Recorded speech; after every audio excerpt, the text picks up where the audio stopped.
મિત્રો આપણે જોઈ શકીએ છીએ કે હવે જે રથની અંદર જે પાલખીની અંદર આપણા બહુચરમાં બિરાજમાન થઈ ગયા છે એ પાલખીની હવે શાહી સવારી હવે મિત્રો અહીંયા નીકળી રહી છે અને ભક્તજનો માના દર્શન કરવા માટે ઉત્સાહિત છે. મિત્રો આપણી આ માની પાલખી આપણું જે સંખલપુર ગામ આવેલું છે એ સંખલપુર પાસે અહીંયાથી લગભગ 3 કિલોમીટર દૂર છે.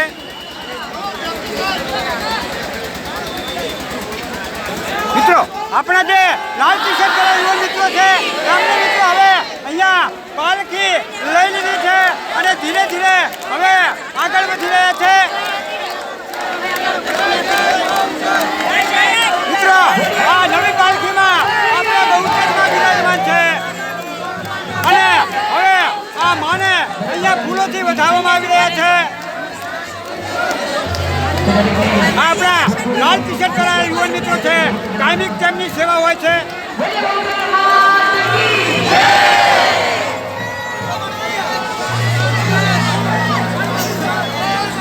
મિત્રો આ પહેલા મંદિરનું આપણું જે પટાંગણ છે એની અંદર ફરશે, ત્યારબાદ મિત્રો આપણા સંખલપુર ગામ બાજુ જશે. તો મિત્રો હવે આપણી આ માની પાલખી આ આપણું જે મંદિરનું પટાંગણ છે એની અંદર મિત્રો આવી રહી છે.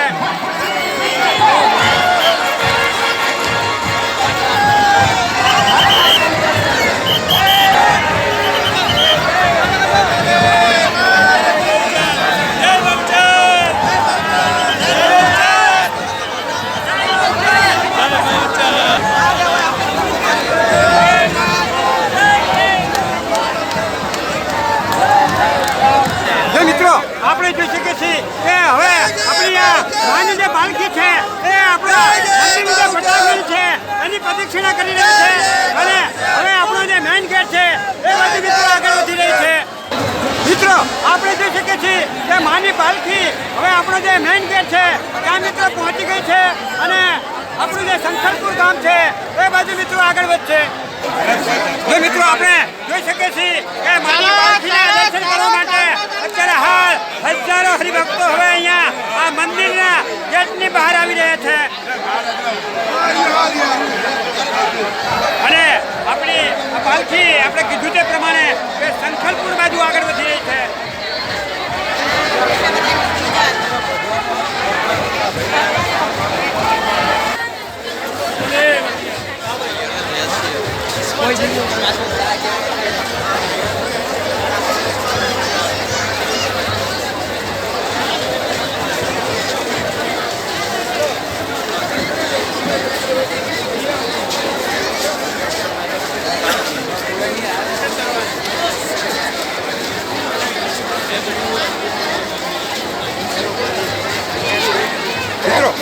મારા અંદાજ મુજબ કદાચ આજે નવી પાલખીની અંદર બિરાજમાન થયા છે એ પાલખીના દર્શન કરવા માટે લગભગ માનું જે પટાંગણ જે છે એની અંદર લગભગ 7 થી 8,000 જેટલા હરિભક્તો મિત્રો અત્યારે હાલ અહીંયા ઉપસ્થિત હતા.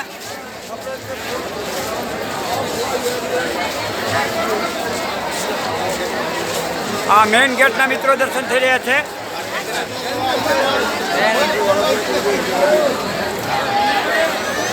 તો બોલો બહુચર માત કી જય.